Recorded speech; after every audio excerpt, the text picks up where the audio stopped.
এখনকার আবহাওয়াটা সত্যি অদ্ভুত। দিনে অসহ্য গরম আর রাতে হালকা ঠান্ডা, ফলে এসি চালিয়েও অনেক সময় আরাম পাওয়া যাচ্ছে না। কখনো বেশি ঠান্ডা লাগছে, আবার কখনো ঘাম ঝরছে। এই পরিস্থিতিতে সঠিক তাপমাত্রা নির্ধারণ করাই সবচেয়ে গুরুত্বপূর্ণ। দিনের বেলায় যখন বাইরের তাপমাত্রা বেশি থাকে, তখন এসি 24 থেকে 26 ডিগ্রি সেলসিয়াসে সেট করাই উত্তম।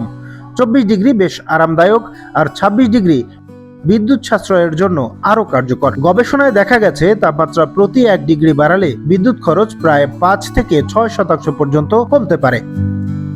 রাতে তাপমাত্রা স্বাভাবিকভাবেই কমে আসে, তাই ঘুমের সময় এসি রাখুন 26 থেকে 28 ডিগ্রিতে।